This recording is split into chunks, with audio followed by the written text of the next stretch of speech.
So in last class we completed about, let's make a recall, we started about definite integral. So last class में हम लोगों ने definite integral सीखा था. आज डेट है 17th. लास्ट क्लास में हम लोगों ने डेफिनिट इंटीग्रल सीखा था, उसका एक बार रिकॉल कर लेते हैं. उसमें हम लोगों ने सीखा था कि integration as a sum of limits, integration as a limit of sums, माने बहुत सारा पहले समेशन है, n टर्म्स का एडिशन है, उसका limit n tending to infinity, इस फॉर्म में था. तो उसमें हम लोगों ने सीखा था कि अगर इंटीग्रेशन रहता है integration a to b, since limit are given now, therefore it is a definite integral of fx of dx. इसका मतलब होता है limit n tending to infinity. पहले ये okay, screen is not being shared. I understood, sorry.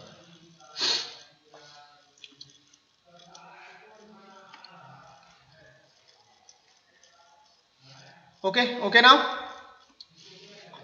Yes sir. So it is definite integral, so it is integration a to b fx dx. इसका मतलब होगा कि limit n tending to infinity b minus a by n, माने upper limit और lower limit का difference divided by n, जिस n का limit लिया जा रहा है, इनटू पहले था f of a plus f of a plus h plus dot dot dot, last and term होगा f of a plus of n minus 1 into h, जहां पर h का वैल्यू था h इक्वल टू था b minus a by n. माने graphically अगर देखे तो a था मेरा रियल एक्सिस में a था b, इसको छोटा छोटा n पार्ट में डिवाइड किया तो एक एक पार्ट का लेंथ जो है दैट इज h. a जो छोटा लेंथ है यही था h. This is h equal to b minus a by n. So we read all those things. We solved one numerical questions also, integration 0 to 1 x square dx, and we proved that value of this integration is 1 by 3. This is the answer of this question. We completed the class here. So today we want to learn about, further we want to learn about definite integral. और आज हम definite integral निकालने के लिए दूसरा तरीका सीखने के लिए जा रहे हैं, that is using fundamental theorem of integral calculus. Using fundamental theorem of integral calculus. पहले हम लोग डेफिनिट इंटीग्रल निकालना सीखे उस क्लास में using limit integration, definite integral as a sum of, as a limit of sum, इस तरह से हम लोग सीखे हैं. और आज हम लोग सीखना चाहते हैं using fundamental theorem of integral calculus. यही आज हम लोग सीखेंगे, fundamental theorem of integral calculus. So to read this topic first we want to learn, पहले हम लोगों को जानना होगा what is anti derivative. Just try to recall, ये भी मैंने बताया था जब इंटीग्रेशन चैप्टर शुरू हुआ था. Can you say what is anti derivative? Anti derivative क्या होता है? एनीवन? एक्सरसाइज 7.1 में था ये question, find the anti derivative, इस तरह के क्वेश्चन था. What is anti derivative? Anyone can you recall? No one. Okay, so एक बार मैं रिकॉल करा रहा हूं. इंटीग्रेशन बेसिकली मैं बोला था कि integration is a reverse process of derivative. Differentiation का रिवर्स प्रोसेस था. बेसिकली अगर हम लोग लिखते हैं कि integration of x square dx, इसका मतलब है हमें एक ऐसा फंक्शन ढूंढना है जिसका डेरिवेटिव है एक्स स्क्वायर. इसीलिए हम इसका आंसर लिखते थे कि it is x cube by 3 plus of c. माने इसका डेरिवेटिव है x square. So we can write that derivative of x cube by 3 plus of c is x square with respect to x. Definitely differentiation with respect to x. तो integration is a reverse process of differentiation. तो यही से हमें मिला था कि x square का anti derivative होता है. So x derivative of this is x square, और इसका एक्स स्क्वायर का एंटी डेरिवेटिव होता है एक्स क्यूब बाई 3. माने उसको हम लिख सकते हैं Same statement can be written in this form also, or xs cube by 3 plus of c is antiderivative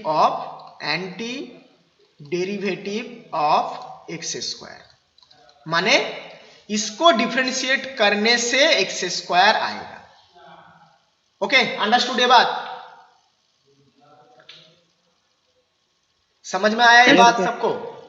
so anti derivative कुछ नहीं है, कोई भी गिवन फंक्शन है उसका इंटीग्रेशन ही उसका एंटी डेरिवेटिव है। और क्यों ऐसा है? क्योंकि इंटीग्रेशन को ही डिफरेंशिएट करने से वो फंक्शन आता है, that's why it is anti derivative. एक और एग्जांपल बता रहा हूं, जैसे मैंने बोला कि suppose we want to find the anti derivative of cos x dx and not cos x dx, so we want to find anti derivative of cos x। cos x का एंटी डेरिवेटिव चाहिए, क्या होगा cos x का anti derivative? What is anti derivative of cos x? क्या होगा? Minus sine x. Minus की क्यों जरूरत पड़ा? केवल साइन एक्स हो तो उसका डेरिवेटिव cos x नहीं होगा? What is anti derivative of cos x? Question मेरा ये है, anti derivative of cos x। cos x का एंटी डेरिवेटिव क्या है? cos x का एंटी डेरिवेटिव मीन्स ऐसा फंक्शन जिसको डेरिवेटिव करने से cos x आएगा, या फिर cos x का integration. So anti derivative of cos x is nothing but integration of cos x dx, जो होता है sin x plus of c। Right, सबको समझ में आया एंटी डेरिवेटिव का concept? What is anti derivative? Yes sir. Girls कोई आवाज नहीं है, इतना सन्नाटा क्यों है? यस सर, समझ में आया। सो cos x का एंटी डेरिवेटिव है sin x, या फिर sin x का डेरिवेटिव है cos x, दोनों बात बराबर है। एक बार और मैं यही दोनों स्टेटमेंट बता रहा हूं, cos x का एंटी डेरिवेटिव है sin x, या फिर sin x का डेरिवेटिव है cos x, ऐसा है। तो अब fundamental theorem of integral calculus हम सीखना चाह रहे हैं। ये बोलता है कि सपोज हम इंटीग्रेशन डेफिनेट इंटीग्रल निकालना चाहते हैं, integration a to b fx dx, इसका डेफिनेट इंटीग्रल हम लोग चाहते हैं।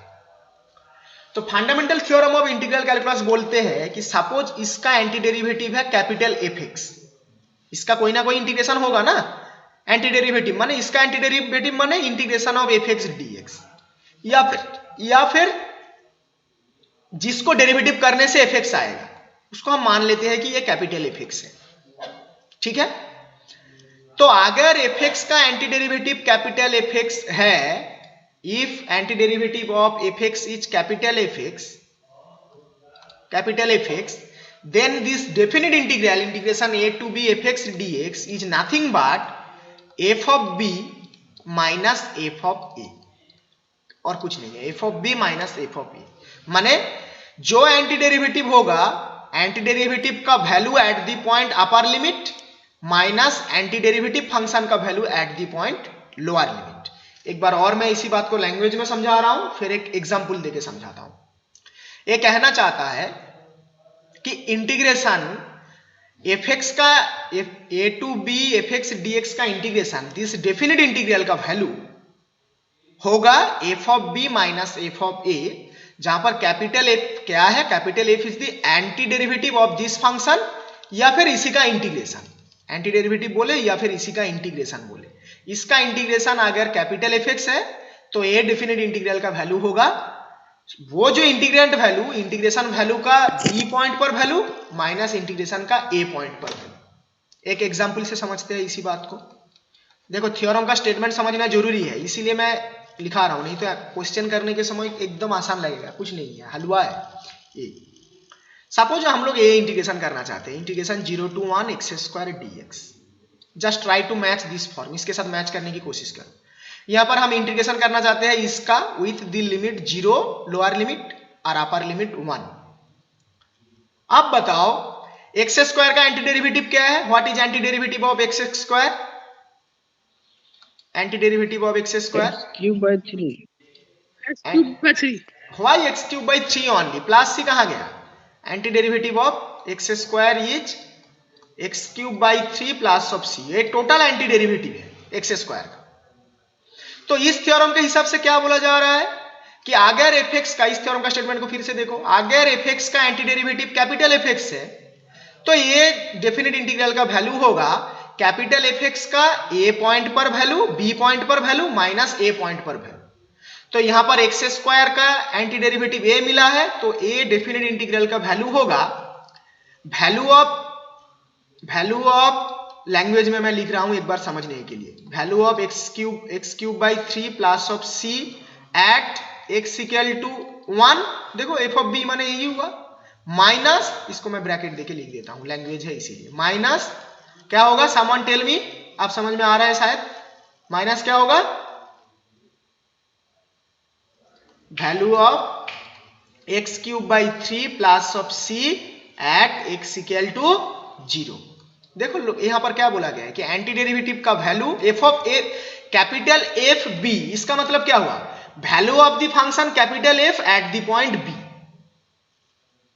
That's why value of x cube by 3 plus of c at x equal to 1 minus value of x cube by 3 plus c at x equal to 0, जो कि अब हम simplification करेंगे तो इसका वैल्यू अब कैसे आता है, देखो एक्स क्यूब बाई 3 प्लस 1 का 1 पॉइंट पर वैल्यू कितना होगा, कितना वैल्यू होगा x cube by 3 at x equal to 1 पर, ये भी नहीं आता, 1/3 और साथ में सी कहां जाएगा, सी गायब, सी रहेगा, यही तो सिखाने की कोशिश कर रहा हूं। सब लोग शॉर्टकट में माहिर है कि सी नहीं होगा इसका आंसर करने के समय, सी कहां गया, डेफिनेट इंटीग्रल के समय था तो इनडेफिनेट इंटीग्रल में था तो डेफिनेट इंटीग्रल में कैसे गायब हो गया, यही तो मैं दिखाने की कोशिश कर रहा हूं कि सी कहां से गायब हो गया। तो इसका वैल्यू होगा 1/3 प्लस सी का तो कोई चेंजेस नहीं होगा, सी में 1 पुट करो या कुछ भी पुट करो, सी तो सी रहेगा, ये तो कांस्टेंट है। सो 1/3 प्लस सी और माइनस इसका वैल्यू क्या हो जाएगा, 0/3 माने 0 प्लस ऑफ सी का तो सी रहेगा, सी का तो कोई चेंजेस नहीं। अब ये प्लस सी माइनस सी कैंसिल आउट हो जाएगा और इसका आंसर होगा 1/3। समझ में आया कैसे सी गायब होता है डेफिनेट इंटीग्रल में, जो लोग ऑलरेडी सीख चुके हो कैसे सी गायब होता है, सी गायब ऐसे नहीं कर देते, सी का कोई वैल्यू में कोई अंतर नहीं होगा, इसीलिए प्लस सी माइनस सी कैंसिल आउट हो जाता है। सो इसीलिए इसका इंटीग्रेंट वैल्यू हो गया 1/3, और हम उस क्लास में भी लिमिट के फॉर्म में भी प्रूव किए थे पिछले क्लास में कि ए डेफिनेट इंटीग्रल का वैल्यू होता है 1/3, यही हम लोग लास्ट क्लास में प्रूव किया था। और अब फंडामेंटल थ्योरम ऑफ कैलकुलस से हम लोग प्रूव किया कि integration 0 to 1 x square dx का वैल्यू होगा 1/3। एक बार और स्टेटमेंट बता रहा हूं, इसको लिखेंगे अभी लैंग्वेज में, fundamental theorem of integral calculus यही बताना चाहते हैं कि अगर इंटीग्रेशन करना चाहते हैं एफ एक्स को with the limit a to b, then उसका इंटीग्रेशन वैल्यू होगा anti derivative function f x का जो है उसका ए बी पॉइंट पर वैल्यू माइनस ए पॉइंट पर वैल्यू, या फिर डिफरेंस माने सब्ट्रैक्शन करेंगे, पहले एफ ऑफ बी लेंगे बाद में एफ ऑफ ए लेंगे। सबको क्लियर है fundamental theorem of integral calculus? Yes sir. Yes sir. बाकी लोग इतना समझाने के बाद भी समझ में नहीं आया, एक एग्जाम्पल से भी समझ में नहीं आया, आधा क्लास करते हो आधा क्लास नहीं करते हो, ऐसे कैसे चलेगा भाई। अब बताओ कि तुम लोगों में से मैं देखना चाहता हूं कि किसका लैंग्वेज एबिलिटी प्रॉपर है, इस पूरे बात को समझ चुके हो ना। Someone try to give the statement of fundamental theorem of integral calculus. Fundamental theorem का मैथमेटिकल फॉर्म में दिया हुआ है, इसको अब लैंग्वेज में कैसे बताएंगे, कोई बताने की कोशिश करो तो कि क्या होगा। हिंदी में ही बताओ, इंग्लिश नहीं चाहिए, हिंदी में ही मुझे बताओ। मैं 2-3 बार हिंदी में बोला क्लास में। Neeraj, can you say what is fundamental theorem of integral calculus?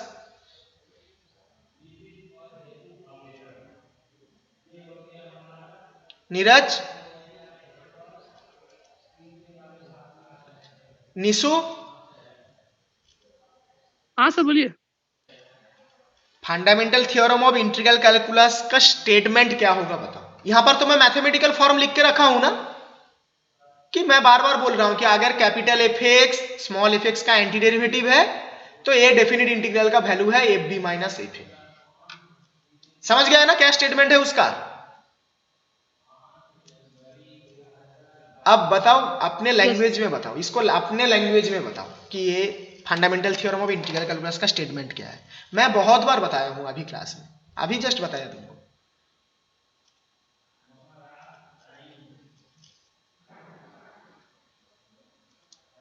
कितना लैंग्वेजेबिलिटी कम है तुम लोगों में। निशु, निशु बता सकती हो?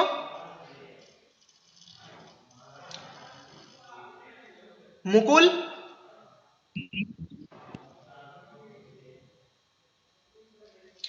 अच्छा, ये मैं लैंग्वेज में 2-3 बार बता रहा हूं, तुम लोग को समझ में नहीं आ रहा है क्या? मैं बोल रहा हूं कि अगर स्मॉल एफ एक्स का anti derivative capital f x है तो ये जो डेफिनेट इंटीग्रल है इसका वैल्यू है ए। यही, इसी को लैंग्वेज में नहीं, अपने शब्दों में नहीं बता सकते तुम लोग? क्या बोलूं मैं, इतना लैंग्वेज एबिलिटी कम होगा तो कैसे चलेगा। लिखो fundamental theorem of integral calculus, लिखो अपने लैंग्वेज में। सर लिखा देंगे तो सब लोग याद कर लोगे, उसमें कुछ नहीं, और अपने शब्दों में बता नहीं पाओगे। कैसा पढ़ाई का सिस्टम हो गया पूरा देश भर। Fundamental theorem of integral calculus लिखा देंगे तो हम याद कर लेंगे और पेपर में लिख भी देंगे एकदम देख देख के, पर अपने शब्दों में नहीं लिख सकते हम, जो मन में है उसी को नहीं लिख सकते। स्टेटमेंट, स्टेटमेंट मैथमेटिकल एक स्टेटमेंट लिखा हुआ है, उसका लैंग्वेज नहीं लिख पा रहे हो। ये मैथमेटिकल स्टेटमेंट बोला जा रहा है कि integration a to b f x small f x d x, इसका वैल्यू हो जाएगा capital f of b minus small f of b. इसी में कौन क्या है यही लिख दो तो एक स्टेटमेंट हो जाता है। लिखो, if capital f x is anti derivative of small fx, then integration a to b fx dx, this is equal to capital F of b minus small f of a, capital F of a। a है anti derivative, उसका value, या फिर इसी को language में लिखे, ये वाला जो लाइन, इसको एक बार और लैंग्वेज में लिखते हैं, यही इसी वाले लाइन का, इसी मैथमेटिकल लाइन का नीचे लिखना तुम लोग। और integration of a to b f x d x this is equal to value of anti derivative value of anti derivative at x equal to b, माने एफ ऑफ बी का value हुआ, minus value of anti derivative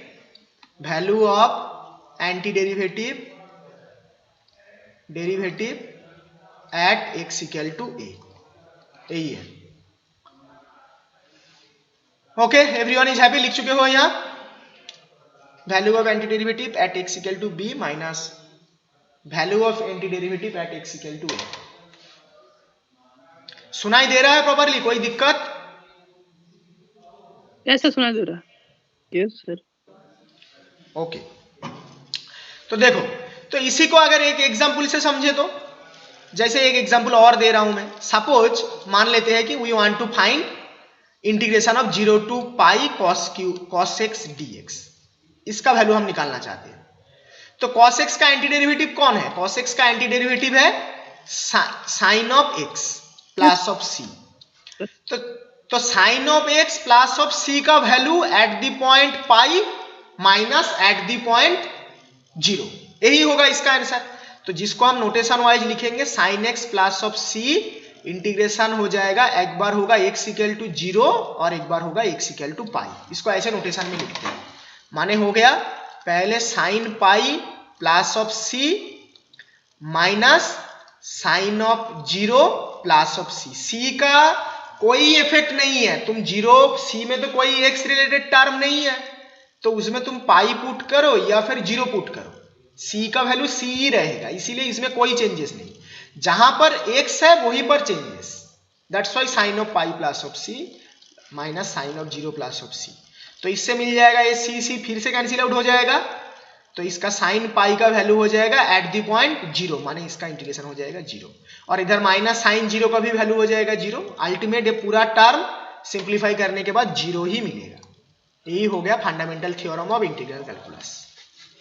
अब दो example से हम लोग समझे कि इस सी को लिखने का कोई मतलब नहीं है, यहां पर ये सी लिखने का कोई मतलब नहीं है, क्योंकि सी लिखे या फिर ना लिखे सी ऑटोमेटिकली कैंसिल आउट हो जाएगा, क्योंकि एक प्लस टर्म है एक माइनस टर्म है सी का कोई इफेक्ट नहीं है, एक्स के साथ सी का कोई लेना देना नहीं है।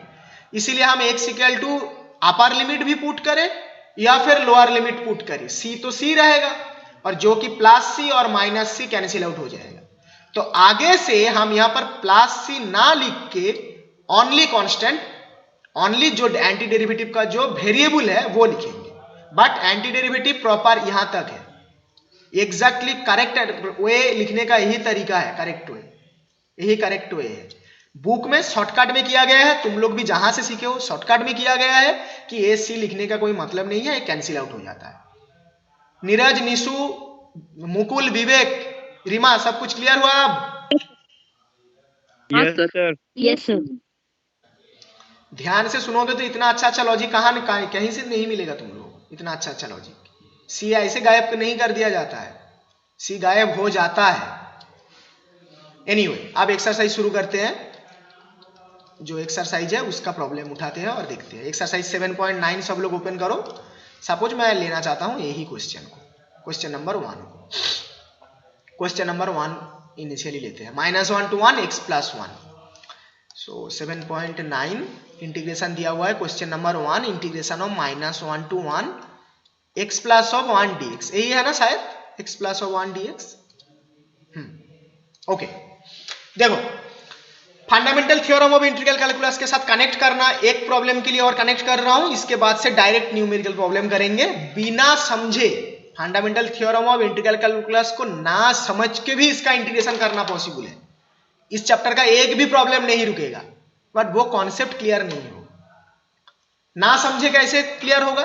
देखो हम क्या बताना चाह रहे हैं कि fundamental theorem of integral calculus बोल रहा है कि इसका जो एंटी डेरिवेटिव होगा, माने इंटीग्रेशन ऑफ x + 1 dx, इसका एंटी डेरिवेटिव तो यही होगा, इसको इंटीग्रेट करने से जो मिलेगा वही है इसका एंटी डेरिवेटिव, उसी को डिफरेंशिएट करने से ही a आएगा। तो इसी फंक्शन को हम माने इसका इंटीग्रेशन हम निकालेंगे और उसी में एक बार 1 पुट कर देंगे, एक बार -1 पुट कर देंगे। क्या बोला है फंडामेंटल थ्योरम से? फंडामेंटल थ्योरम बोल रहा है कि इसका एंटी डेरिवेटिव निकालो, उसमें एक बार 1 पुट करो, एक बार -1 पुट करो, उसी बात इक्विवेलेंट हो जाता है। यही इसी का इंटीग्रेशन आप निकालो पहले, उसके बाद एक बार 1 पुट कर दो, एक बार -1 पुट कर दो। समझ में आया बात सबको? Yes sir. Yes sir. तो एक बार इसका इंटीग्रेशन निकाल लो। अब इसका इंटीग्रेशन होगा, देखो x + 1 of dx, x का इंटीग्रेशन होगा x² 2 और +1 dx जो है उसका वैल्यू हो जाएगा +x, ये हो जाएगा टोटल इंटीग्रेशन। यही है एंटी डेरिवेटिव, x + 1 का एंटी डेरिवेटिव यही है। अब प्लस सी लिखो या ना लिखो कोई फर्क नहीं है, फिर से मैं लिख रहा हूं +c, तो क्या हो जाएगा, +c दिया। अब फंडामेंटल थ्योरम बोल रहा है this is the anti derivative, value of the anti derivative at the point x = -1 से x = हम 1 तक लेंगे, x = -1 to 1, माने एक बार एंटी डेरिवेटिव पर हम 1 पुट करेंगे और एक बार -1 पुट करेंगे, दोनों का डिफरेंस लेंगे, यही है फंडामेंटल थ्योरम। तो अब एक बार 1 पुट कर दो यहां पर x की जगह में, एक बार -1 पुट कर दो माइनस दे के, जो आंसर आएगा वही इसका आंसर होगा। तो एक बार 1 पुट कर देंगे तो फर्स्ट टर्म, इसको नोटेशन वाइज ऐसे लिखा जाता है, x = -1 to 1 माने एक बार 1 पुट करेंगे, एक बार -1 पुट करेंगे, ये है नोटेशन। तो ये हो जाएगा पहले हाफ, -1 पुट करेंगे ना सर? ये हो जाएगा पहले 1 पुट करेंगे ऊपर वाला लिमिट, इंटीग्रेशन वहां पर था f(b - f(a) था, जहां पर a to b था, इंटीग्रेशन में a to b था, अपर लिमिट पहले, ऊपर जो है वो पहले। तो हाफ प्लस ऑफ हुआ 1, x की जगह पे 1 पुट किया, प्लस ऑफ c, a हो गया 1 पुट करने से, और -1 पुट करने से वही रहेगा, हाफ तो रहेगा, -1 का होल स्क्वायर कितना होगा, 1 ही होगा, हाफ रहेगा, बट a x वाला टर्म हो जाएगा -1, ये हो जाएगा -1, और c में तो कोई x वाला टर्म नहीं है, तो c + c ही रहेगा। अब फिर से वही लॉजिक, +c, a वाला -c, ये cancel out, a + 1, a -1, a - +1 हो जाएगा, ओके, a हाफ और ये वाला माइनस था, ये कैंसिल आउट, और ये +1 और ये वाला minus minus +1, ultimately 1 + 1 it will be 2. This is the answer. तो न्यूमेरिकल प्रॉब्लम करना बहुत ही आसान है, कुछ नहीं है. हम जो भी फंक्शन दिया रहेगा उसका इंटीग्रेशन निकालेंगे. इंटीग्रेशन में एक बार x का वैल्यू अपर लिमिट पुट करेंगे, एक बार x का वैल्यू लोअर लिमिट पुट कर देंगे. इनफैक्ट सी लिखने की भी जरूरत नहीं है, पुट करके दोनों का माइनस करके निकाल लेंगे जो भी आंसर आएगा. यही होता है इसका मतलब इस integration definite integral by using fundamental theorem of integral calculus. In fact आप लोग अगर वीडियोस भी देखोगे, यहाँ कहीं से भी सीखोगे, यही बताया जाएगा, आप लोगों को यही बताया जाएगा कि इंटीग्रेशन कर लो, करके एक बार अपर लिमिट पुट कर दो, एक बार लोअर लिमिट पुट कर दो, दोनों का सब्ट्रैक्शन निकाल दो. कैसे आया? अपर लिमिट पुट कर दिया, इंटीग्रेशन कर लिया, माने हम एंटी डेरिवेटिव निकाल लिए. अपर लिमिट पुट कर दिया माने anti derivative at the point b निकाल लिए, माने एफ ऑफ कैपिटल बी निकल गया, माने एफ ऑफ कैपिटल बी निकल गया. लोअर लिमिट पुट कर दिया माने एफ ऑफ स्मॉल ए निकल गया, दोनों का सब्ट्रैक्शन कर दिया, और यही था फंडामेंटल थ्योरम. अभी तक क्लियर हुआ है एकदम फंडामेंटल थ्योरम का स्टेटमेंट, साथ साथ न्यूमेरिकल प्रॉब्लम कैसे करेंगे? Yes sir. Yes, sir. Yes sir, हो गया. Yes Yes, sir. मजा आया कि कैसे होता है इतना सब कुछ? Yes sir. Yes, sir. Easy लगा. Yes, sir. आप देखो, यस सर. आप न्यूमेरिकल प्रॉब्लम्स देखो, हम थ्योरम तुम लोग समझोगे, बुक में fundamental theorem of integral calculus दिया हुआ है, वो तुम लोग खुद से करोगे, उसको स्टेटमेंट को पढ़ोगे. स्टेटमेंट समझना जरूरी है, कहीं भी पूछ सकते हैं तुम लोगों को कि इसका स्टेटमेंट क्या है. थोड़ा बहुत सीखना चाहिए ना, केवल न्यूमेरिकल लगाने के लिए, केवल पेपर के लिए थोड़ी पढ़ाई होता है, थोड़ा बहुत सीखना जरूरी है. और यही मैं बता रहा हूं, जो कॉन्सेप्ट है ना, कॉन्सेप्ट से ही JEE का क्वेश्चन होता है. जो स्टूडेंट्स केवल एक्सरसाइज का प्रॉब्लम करने के लिए माहिर है ना, वो कभी भी JEE नहीं क्रैक कर पाएंगे, और जिसका थ्योरी क्लियर है वही JEE क्लियर कर पाएगा. क्वेश्चन हमेशा JEE में बेसिक कॉन्सेप्ट से होता है, न्यूमेरिकल से एक भी नहीं. पूरा एक्सरसाइज लगा लोगे ना इसका, तब भी एक भी क्वेश्चन नहीं कर पाओगे JEE का, क्योंकि वहां पे वही फंडामेंटल थ्योरम का ही कॉन्सेप्ट दे देगा क्वेश्चन में. इसी चैप्टर का ही क्वेश्चन होगा, पर रहेगा उसका दूसरा रूप, एकदम बेसिक थ्योरी से. हमेशा किसी भी कॉम्पिटिटिव का क्वेश्चन बेसिक कॉन्सेप्ट से होता है, इसीलिए थोड़ा बहुत बेसिक कॉन्सेप्ट समझना जरूरी है. अब न्यूमेरिकल करना तो बहुत ही आसान है, जैसे क्वेश्चन नंबर 2 किया, क्वेश्चन नंबर 2 में आगे उठा रहा हूं. न्यूमेरिकल करना बहुत ही आसान है.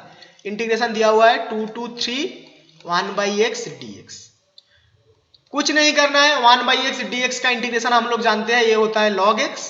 log x पुट कर देंगे, प्लस c लिखने का कोई जरूरत नहीं है, कैंसिल आउट हो जा रहा है, इसलिए अब नहीं लिखेंगे. एक एग्जाम्पल में c देख के किया, अब नहीं करेंगे c. log x only. अब क्या हो जाएगा, एक बार x = 2 पुट करेंगे और एक बार x = 3 पुट करेंगे. पहले 3 पुट करेंगे, बाद में 2. तो log x हो गया x = 2 और 3, यही है. तो ये हो जाएगा, माने इंटीग्रेशन कर दिया. देखो यही में ही छुपा हुआ है सारी फंडामेंटल थ्योरम की बात. 1/x का इंटीग्रेशन कर दिया log x, माने एंटी डेरिवेटिव हो गया log x, यही है एंटी डेरिवेटिव. उसका वैल्यू एट द पॉइंट 3 माने log ऑफ 3, माइनस हो जाएगा log ऑफ 2. अब दोनों log को एक जगह कर दोगे तो ये हो जाएगा log ऑफ 3/2. यही हो जाएगा इसका आंसर. आसान है, न्यूमेरिकल लगाना एकदम हलवा है इस चैप्टर का. नेक्स्ट एक और प्रॉब्लम उठा रहा हूं, इसको जल्दी से लिख लो. मैं अभी थोड़ा सा, कुछ भी तो यहां पर इंटरेस्टिंग प्रॉब्लम नहीं है, मैं लेता हूं यही वाला प्रॉब्लम, क्वेश्चन नंबर 14 को लेता हूं. लुक एट क्वेश्चन नंबर 14, इसको मैं लेता हूं. ओके, तो ये दिया हुआ है 0 to 1 2x + 3/5x² + 1.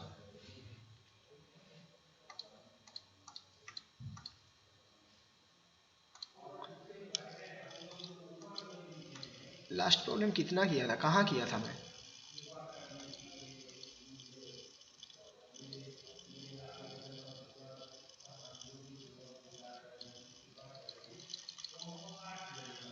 Okay, anyway question number 14 अब उठा रहा हूं. क्वेश्चन नंबर 14 दिया हुआ है इंटीग्रेशन 0 to 1, ऊपर था 2x प्लस ऑफ कितना है 1, या फिर 2x प्लस ऑफ 3 था और नीचे 5x square plus 1, 2x plus of 3 divided by 5x square plus of 1 of dx। तो कैसे करेंगे, पहले हम एनी हाउ यही इंटीग्रेशन निकालेंगे, 2x plus 3 by 5x square plus of 1, इसका इंटीग्रेशन निकालेंगे। फिर उसी इंटीग्रेंड में जो वैल्यू आएगा एक बार 1 पुट करेंगे, एक बार 0 पुट करेंगे। यही है इस चैप्टर का मतलब। इस चैप्टर का एक ही लाइन यही है कि हम इंटीग्रेशन पहले करेंगे, बाद में एक बार अपर लिमिट पुट करेंगे, एक बार लोअर लिमिट पुट करेंगे, माइनस कर देंगे बीच में। अब बताओ ये वाला इंटीग्रेशन कैसे निकलेगा, कौन बता सकते हो कैसे निकलेगा? Anyone? Sir next separate plus कर 3 divided by 5x square plus 1 को उसको दो पार्ट में तोड़ देंगे। एक में 2x bye 5x square plus 1 होगा और एक होगा 3 bye 5x square plus integration में। और फिर एक जो फर्स्ट पार्ट होगा उसमें हम लोग 5x स्क्वायर प्लस 1 को पुट कर देंगे z, और सेकेंड पार्ट में ax square plus b plus x square plus a square का फॉर्मूला लगाएंगे। सही है, आंसर तुम्हारा बिल्कुल सही है। बट मैं कोई और तरीका सीखना चाहता हूँ, एकदम जनरलाइज्ड मेथड में सीखना चाहता हूँ। कोई और जानते हो? ये तो इससे ये प्रॉब्लम हो जाएगा, बिल्कुल हो जाएगा। कोई जनरलाइज्ड मेथड बता सकते हो इसका कैसे होगा ये वाला इंटीग्रेशन? एनीवन? सर न्यूमरेटर में बनाना पड़ेगा। गुड, थोड़ा सा कॉन्सेप्ट गया था, प्रॉपरली बोल नहीं पाए तुम। लॉजिक ये था कि अगर डिनोमिनेटर में ऐसा रहता है और न्यूमरेटर में उससे कम डिग्री का टर्म रहता है, तो इंटीग्रेशन बाय पार्शियल फ्रैक्शन के फॉर्म से देखो, हम लिखेंगे numerator equal to capital A into d d x of denominator. माने डिनोमिनेटर का डेरिवेटिव के साथ कैपिटल A मानेंगे प्लस ऑफ एक कांस्टेंट B मानेंगे। समझ में आया निशु? Yes sir. न्यूमरेटर को ऐसे लिखना है, माने 2x प्लस 3 को लिखना है इस तरीके से, capital A into derivative of denominator, denominator का डेरिवेटिव होगा 10x प्लस ऑफ एक कांस्टेंट b। दोनों साइड कंपेयर कर लोगे, b का वैल्यू आ जाएगा 3 और a का वैल्यू आ जाएगा कितना, 10a इक्वल टू 2 आ जाएगा, उससे आ जाएगा a equal to 1/5। That's it, यही है लॉजिक, इससे जल्दी ये आंसर कंप्लीट हो जाएगा। एक बार मैं कर रहा हूं इसी मेथड से, तुम जो बताए हो वो भी सही है, बिल्कुल सही है, उससे तुम बिल्कुल कर सकते हो। बट हम जनरलाइज्ड मेथड सीखना चाहते हैं कि इंटीग्रेशन बाय पार्शियल फ्रैक्शन से कैसे किया जाए। तो हमेशा लॉजिक यही होता है कि न्यूमरेटर को डिनोमिनेटर के टर्म्स में लिखा जाए। सो हम मान लेते हैं आंसर इसका शुरू हो रहा है, लेट न्यूमरेटर माने 2x plus of 3, this is equal to capital A of d d x of 5x square plus of 1, 5x square plus 1 plus of b। तो कुछ नहीं है इसमें, बहुत ही आसान है। 2x प्लस 3 लेफ्ट साइड में है, राइट साइड में है कैपिटल A इंटू इसका डेरिवेटिव कितना, डिनोमिनेटर का डेरिवेटिव होगा 10x, a into 10x plus of b। दोनों तरफ कंपेयर कर लो, कांस्टेंट टर्म केवल एक ही है दोनों साइड में, देयरफॉर कैपिटल B का वैल्यू हो जाएगा 3 और कैपिटल A का वैल्यू हो जाएगा कितना, 10 into a equal to 2, x का कोएफिशिएंट, a है x का कोएफिशिएंट इधर, a है x का कोएफिशिएंट इधर, 10a इक्वल टू 2 और a इक्वल टू 1/5 पुट कर दो इस इंटीग्रेशन में। नेक्स्ट पेज ले रहा हूं, और integration 0 to 1 2x plus 3 divided by 5x plus of 1 of dx। हमने अभी लिखा कि 2x plus of 3 equal to capital A into माने 1/5 ऑफ उसका डेरिवेटिव माने 10x प्लस लिखा था मैंने 3, इस टर्म में लिखा था, तो वही लिख लेते हैं इसको। इंटीग्रेशन 0 to 1, न्यूमरेटर को लिखना चाह रहे हैं, न्यूमरेटर को लिखेंगे, एक टर्म लिखेंगे 1/5 इंटू 10x प्लस ऑफ 3, ये हो गया न्यूमरेटर, डिवाइडेड बाई डिनोमिनेटर था 5x plus of 1, 5x square plus of 1 denominator था, ऑफ dx। स्प्रेड कर दो, a 1/5, a एक टर्म है, इसको बाहर निकाल दो, 1/5 बाहर चला गया, integration 0 to 1 10x by 5x square plus 1 of dx। और दूसरा टर्म है 3 कांस्टेंट, उसको बाहर निकाल देंगे, 3 integration 0 to 1 dx by 5x square plus of 1। अब आगे के इंटीग्रेशन के लिए देखो, यहां पर जो डिनोमिनेटर में है उसी का ही डेरिवेटिव न्यूमरेटर में प्रेजेंट है, इसीलिए ना लिखते हैं हम डी डी एक्स के फॉर्म में। क्यों हम लोग लिखते हैं कि numerator equal to capital A into d d x of denominator, ताकि फर्स्ट टर्म जो क्रिएट हो वहां पर इसी का ही डेरिवेटिव ऊपर क्रिएट हो, इसीलिए ऐसा लिखा गया था। तो ये वाला इंटीग्रेशन तो कंप्लीट हो चुका है, इसका कुछ नहीं है। अब इसका इंटीग्रेशन करने के लिए ये दो काम कर सकते हो तुम, या तो तुम 5x equal to Z put कर दो, या फिर 5 को कॉमन लेके एक्स स्क्वायर प्लस ए स्क्वायर वाला फॉर्म क्रिएट कर दो। क्या बोला? या तो तुम 5x equal to T put कर दो इसके लिए, या फिर तुम ऐसा करो कि 5 कॉमन ले लो नीचे से, ताकि एक्स स्क्वायर प्लस 1/5 हो जाए, एक्स स्क्वायर प्लस ए स्क्वायर क्रिएट हो जाए। दोनों में से एक आसान तरीका मैं ले रहा हूं, कोई पुट करेंगे नहीं, डायरेक्ट कर लेंगे। तो ये वाला इंटीग्रेशन एक ही बार में इंटीग्रेशन लाइन करेंगे। तो अभी लिख के चलते हैं 10x/5x square plus 1 of dx plus नीचे से 5 कॉमन ले लो, तो ताकि हो जाएगा 3/5 integration 0 to 1 dx by x square plus यहां पर होगा 1/5, जिसको हम एक्स स्क्वायर प्लस ए स्क्वायर फॉर्म में लिखना चाहते हैं, तो 1/√5 का होल स्क्वायर। फॉर्म समझना बहुत जरूरी है कि क्यों ऐसा लिख रहे हैं। एक्स स्क्वायर प्लस ए स्क्वायर था, यहां पर होगा 1/5, जिसको लिखेंगे 1/√5 का होल स्क्वायर। सबको क्लियर है यहां तक? Yes sir. अब पहले वाले इंटीग्रेशन का देखो, ए एक डेफिनिट इंटीग्रल है, ए एक डेफिनिट इंटीग्रल है और ए वाला एक डेफिनिट इंटीग्रल है। तो इसका जो एंटी डेरिवेटिव होगा उसमें हम एक बार 1 एक बार 0, और इसका तरह अलग जो एंटी डेरिवेटिव होगा उसमें एक बार 1 एक बार 0 पुट करो, तो ये हो जाएगा 1/5 पहले टर्म में है, उसका एंटी डेरिवेटिव कुछ नहीं होगा, डेरिवेटिव भी ऊपर प्रेजेंट है, तो ये हो जाएगा log of 5x square plus 1। उसमें हम पुट कर देंगे एक बार x इक्वल टू 0 और एक बार x equal to 1, first term completed. उसके बाद ये था प्लस 3/5, प्लस 3/5 लिखेंगे, प्लस 3/5। अब बताओ ए वाला इंटीग्रेशन का वैल्यू क्या होगा, इसका इंटीग्रेशन का वैल्यू क्या होगा, एक्स स्क्वायर प्लस ए स्क्वायर का रिमा क्या होता है, dx by x square plus A square.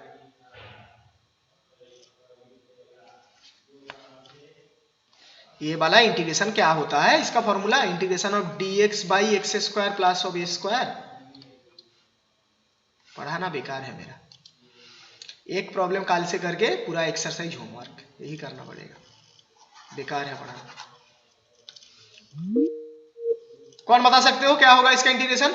3/5 ये वाला टर्म।